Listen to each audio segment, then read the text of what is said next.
Here I am, Margaret Newz, at the beach. Low tide, baby, low tide. So, this is take 3, in case you can't tell.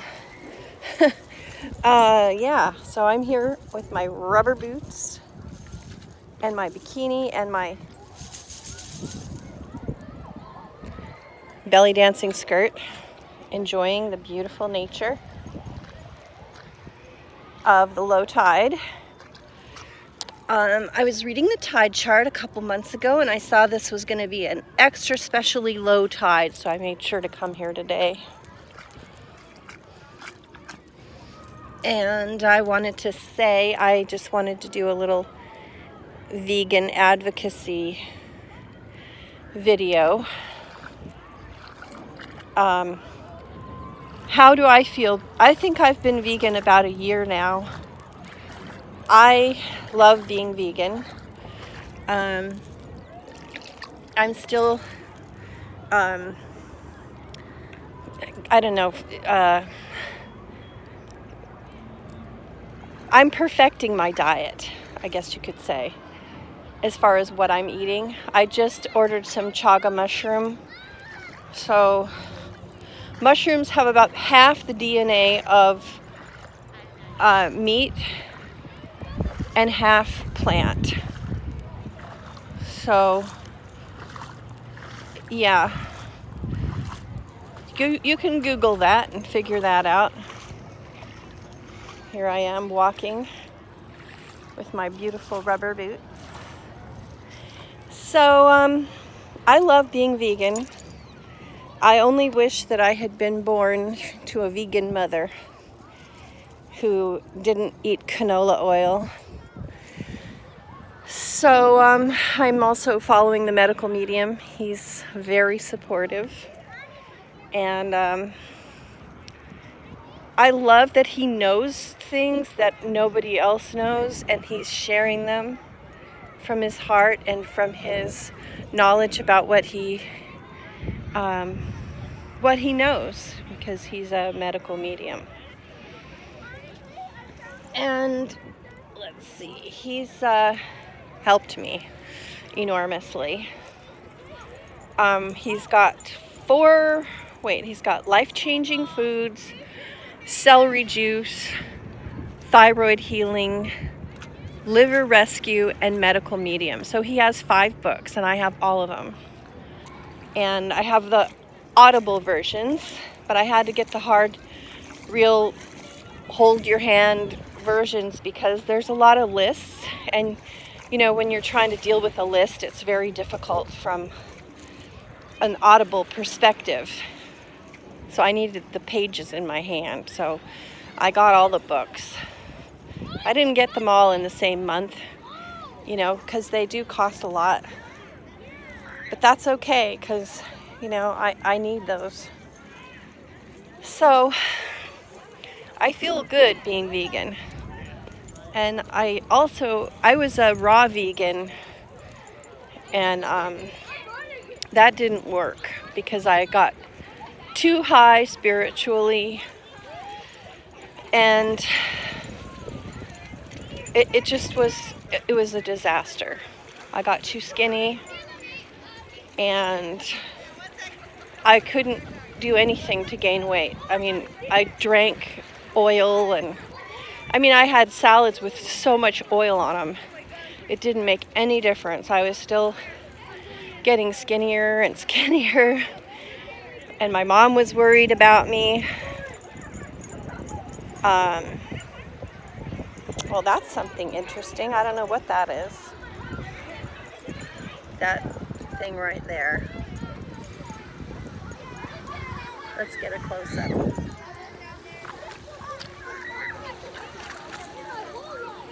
Yes. Some interesting thing from the ocean. And so,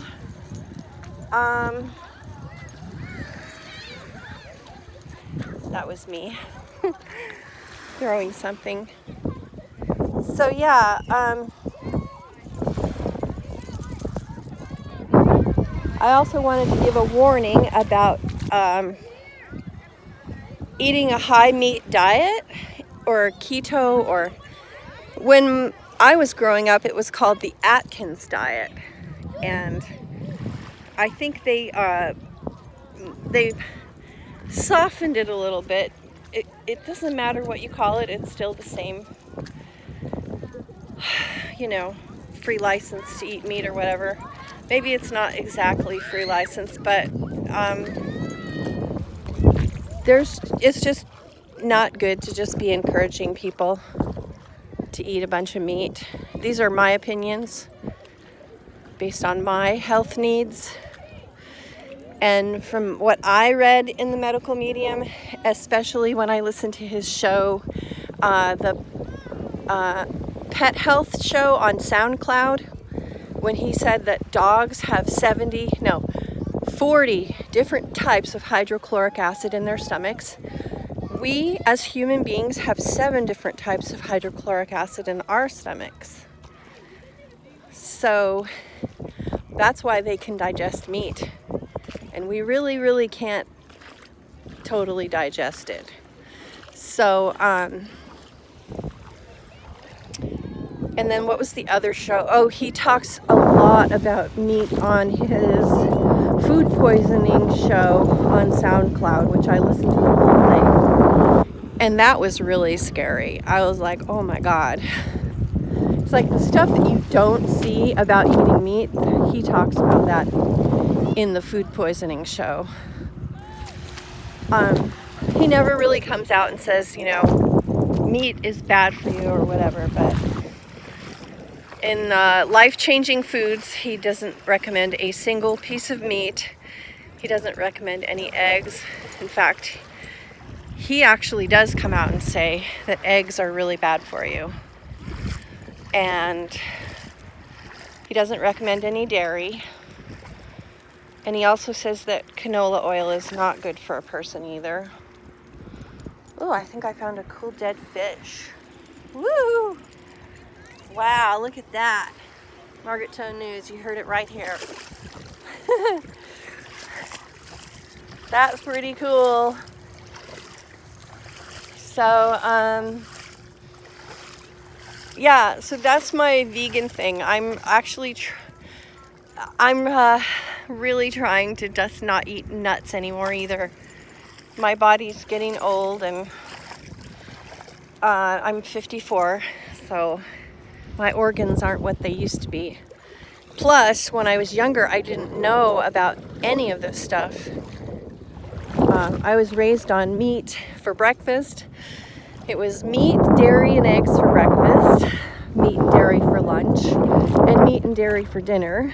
And then snacks were anything from meat to dairy. And we didn't have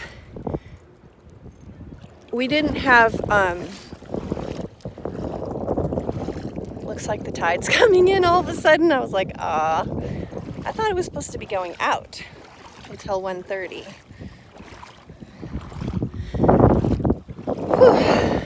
Anyway, so I have, I didn't eat a lot of fruit and not a lot of vegetables either.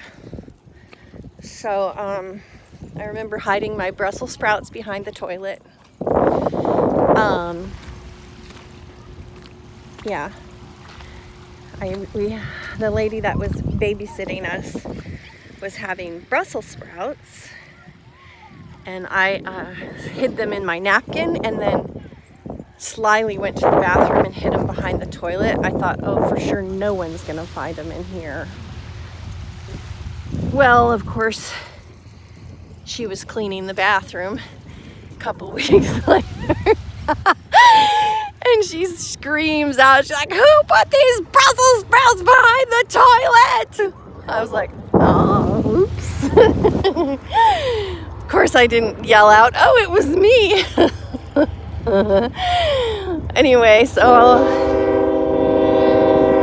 I didn't have to eat those Brussels sprouts. But it turns out Brussels sprouts are really good for you. Ow. Oh, my sock. So,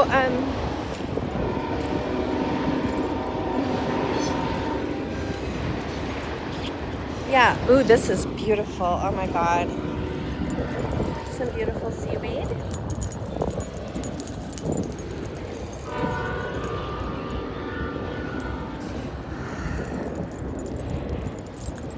So then I wanted to give a couple of warnings from my personal experience with meat. My dad, first of all, was an avid Atkins diet fan.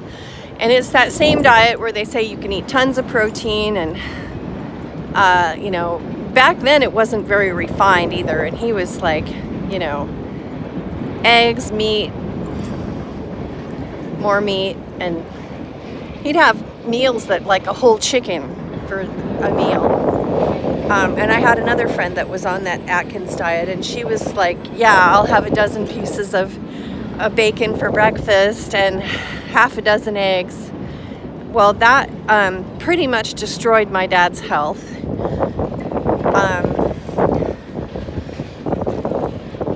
Yeah, he ended up getting really fat because, wow, that was cool. I think that was a fish that just jumped. How could that be? Yeah. So, and then let's see, I had a friend who was on the keto diet, and she was so excited. She was eating, you know, protein, meat.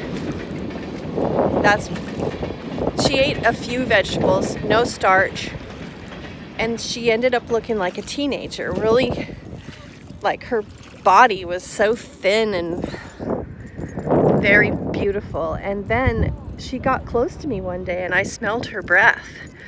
I was like, oh my God, it smells like somebody died in there, inside her body. It was horrible. And then I had another friend that was in her, let's see, and that friend that I said her breath smelled so bad, she was in her 60s. So the other thing that I really want to convey is that when you're older, your body isn't going to tolerate all these, you know, I don't know. I'm trying to figure out how to take my sock off here, and it's bunched up in the bottom. Anyway, so yeah, so when you get older, it's just, you know, maybe if you're in your 20s and you go on the keto diet, your breath isn't going to smell like somebody died. But, you know, your organs get old. Just like your face gets old. You know, you can Botox it or whatever, but your organs, you can't really Botox those. Isn't that amazing? This mountain of seaweed. So your organs get old, and then, you know, you eat stuff that you really shouldn't be eating, so you can look 10 pounds thinner or whatever. And it ends up that, you know, maybe you're attractive on the outside, but if somebody gets close to you, your breath smells so bad that they run for the hills. So yeah. What else I wanted? Okay, so then I had another friend that she was vegetarian actually, not vegan. And she was in her 70s. And she used to massage me, and she smelled so sweet and lovely. Like every part of her, if you smell her arm, it smells so good. And she was like really not into eating meat. Like she never ate meat. She was like vegetarian, and I went to her house and we had all vegetarian foods. And at that point I was still eating meat because I didn't really get it. I think when the light bulb really went off for me was when I was listening to SoundCloud and the medical medium was talking about dogs and their stomachs versus us and our stomachs as humans. And it just like everything clicked into place. I was like, oh my gosh, I am not even supposed to be eating meat as a human. It's just, you know, and I just never went back. I was like, wow. Yeah, I did actually eat some sardines, but whatever. I also learned from being a raw vegan for a year is that being a militant vegan or you want to punish the world is really not healthy. It's good to be an activist so you can share your experiences. But, you know,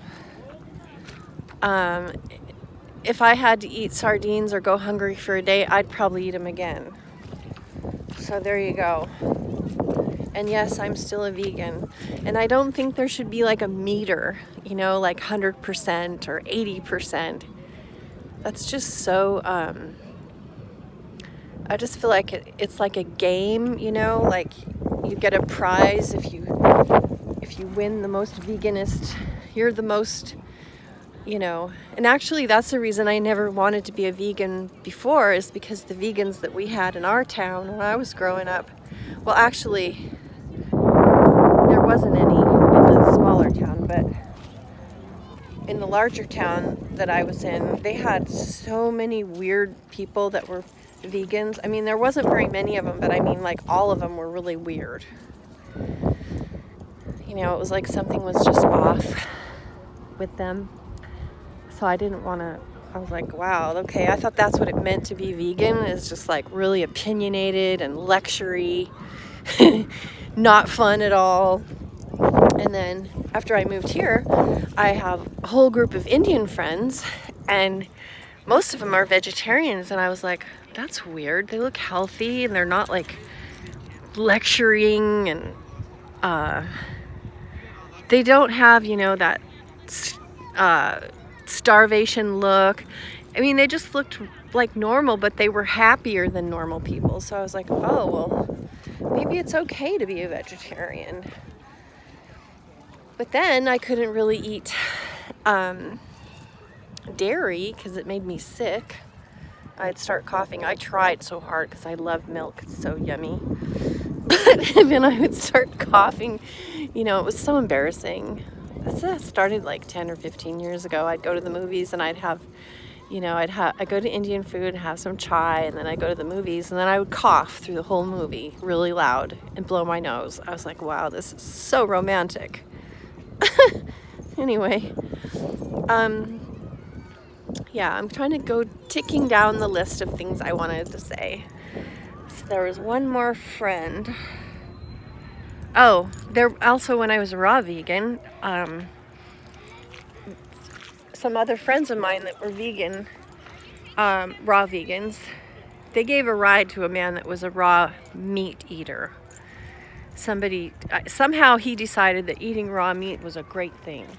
And they said that he stunk up the car so bad they had to roll all the windows down. And the car still stunk for like 2 weeks after he left. And yeah. So there is the smell factor. You know, eating meat does not make you smell good. So, and another thing about smelling good is whatever greens you eat make you smell better.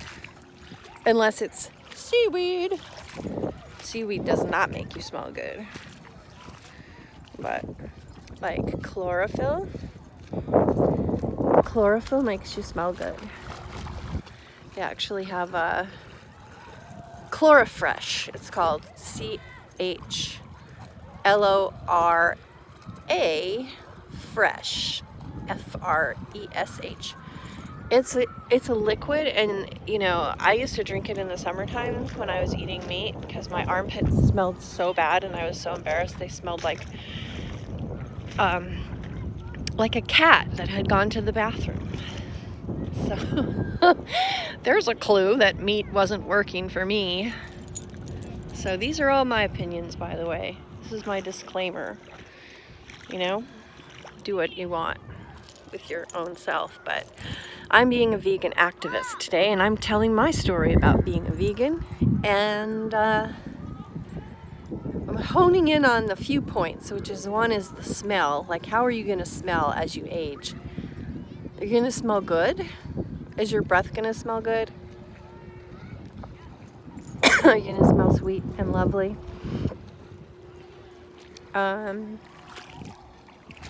Yeah.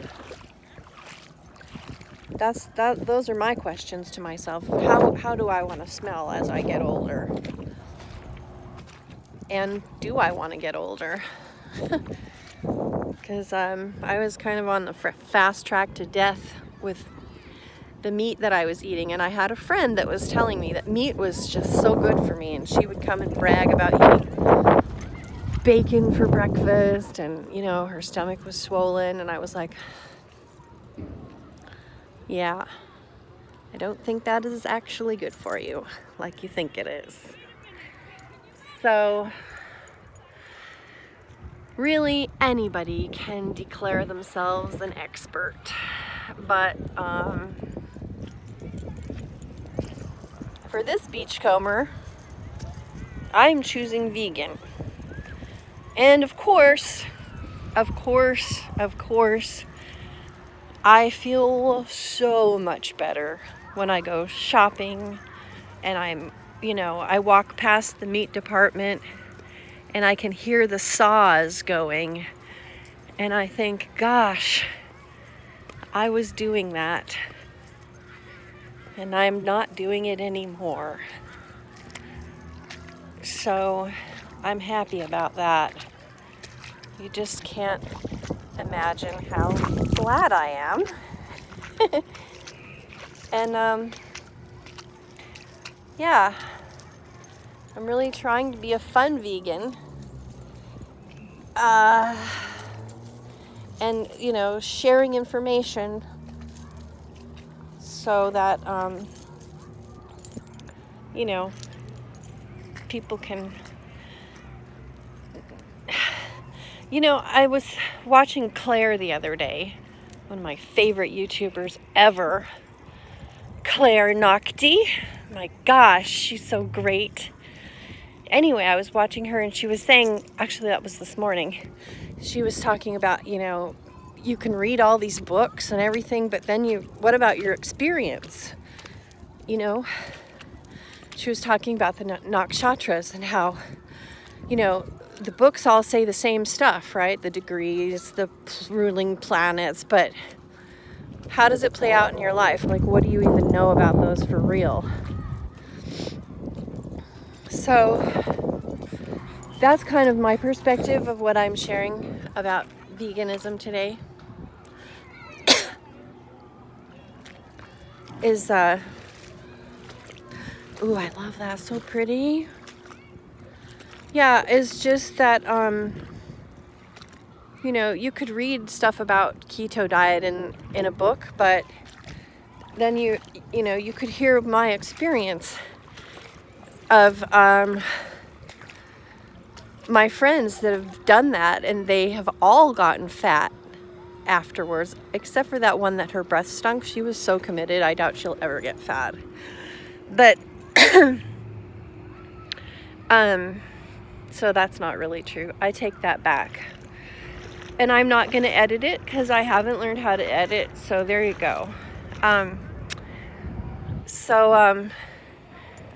Yeah, but it's not good. And I saw the difference, between my dad and what he went through as an old man. And I also think that, light therapy must be employed. Absolutely 100%. Light therapy is a must. We have the most wonderful light therapy ever is the sun, of course. And then, of course, we have the other luminary, which is the moon. We have the stars. All those are the best light therapy of any. Then there's the attitudinal light therapy, being lighter attitudinally rather than heavy, deep, and real. Constant heavy, deep, and real. And I'm doing a Course in Miracles for that, to try to clean out my subconscious closet and bring more light in that way. And yeah, I burn candles too. That is light therapy. I have salt lamps. Those are also light therapy. All of that stuff matters. And kindness, there's another light therapy. Being kind or accepting kindness from someone else. So it isn't just about, what kind of pan you're cooking in. And it's good to not be too serious. It's good to get those micro details down and then let them go, and also share them and teach other people. But yeah, just to be outside enjoying nature, and yeah.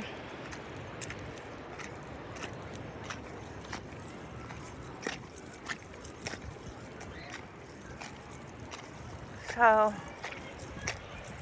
anyway, I hope you've enjoyed my veganism video. I'm planning on doing plenty of these. Oh, another thing that I could really say about veganism, which is really important. One time, this is a sweet story, but it's sad. Okay, I don't know what's sweet about it, really, honestly. I went to Tillamook, Oregon with my dad, and I was so excited because I loved Tillamook cheese. And we can see the results of my cheese eating, which is, I figure I ate a lot of potatoes this last winter. I needed a lot of comfort because I was going through one of my family members was really mean. So I had to recover and comfort myself. So, yeah. It's so weird. Like, I'm in my bikini and she was yelling, "Hey!" And I thought, oh, certainly she's yelling to the fat woman to get off the beach. It's okay. These are just, it's weird, I finally decided I don't care if I'm fat. I'm wearing a bikini and I'm getting out and getting some air on my skin. Who knows how much longer I'm going to live anyway. So we went to Tillamook, and we went to the factory of Tillamook, and I was so excited. I thought, wow, they're going to talk about the cows, and oh boy, I was so excited. I thought, oh my gosh, they're going to talk about, they'll probably have a special cow right there that you can pet, and honoring the cow for giving us all this milk. That's what I thought was going to happen. I was sure of it. I was so certain. And then so we get in there, we drive into the parking lot, we come in, and there's all these pictures of the farmers. And I was like, that's weird. And then, I just went through the whole thing, and I thought, well, they're barely mentioning the cow.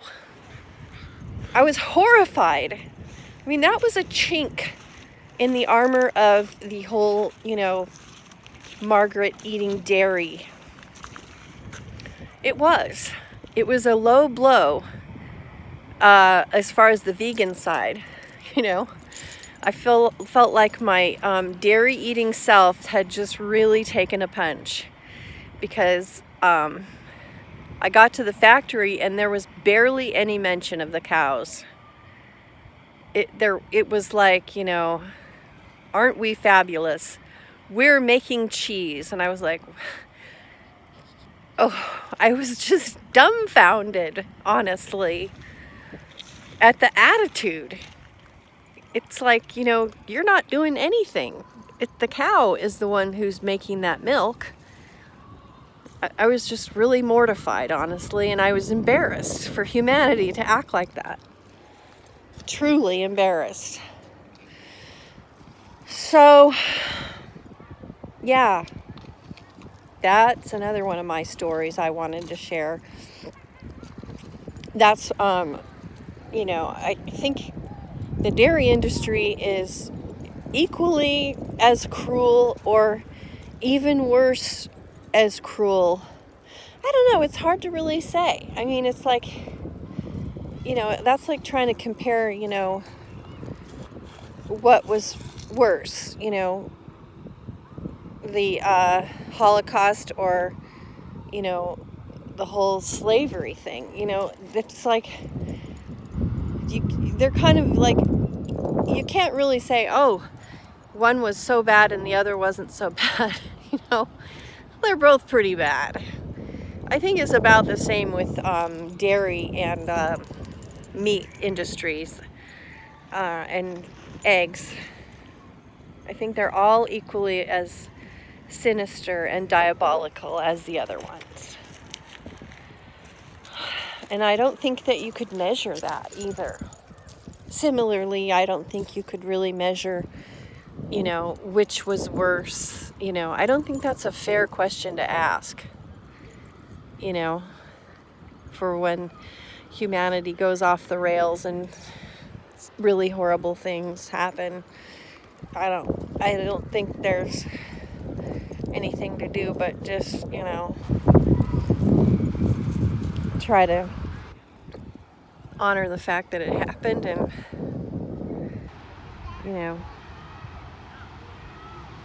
I don't know what to do about those things, to be honest. Oh my god, I just found the cutest tiny shell ever. Boy, look how cute it is. Where is it? Oh, yeah. Oh my gosh. So adorable. Isn't it? So sweet. Wow. Now this is the kind of thing that you don't want to take off the beach because that's the home for some little tiny crab. And he's going to be looking for his home, and then if you take it home, it'll be gone, and he can't actually get in there anymore because it's sitting on your shelf. So don't take that home. You have to leave that. Sad but true. It's so beautiful. I want it. There it goes, back to nature. Anyway, yeah. Looks like the clouds have moved in. The cloud of glory. And also, yeah. I don't know. I guess that's all I wanted to say about my vegan activism show. Yeah. There it is in all its glory. It's sadly devoid of facts and percentages, and these are stories. Stories, I think that it's so important to tell stories these days in this culture where, the attention span only runs for maybe 15 seconds if you're lucky. Yeah, I remember when I was younger, you could actually talk to people, and now it's like half of their brain is in the computer and the other half is thinking about what they're going to have for lunch. Here's a pretty collection. Hey. These are my bells. Well, they're not bells, they're coins. It's a coin belt.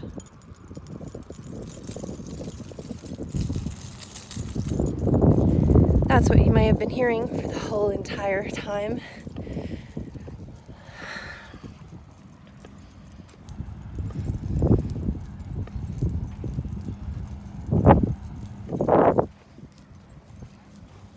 Yeah.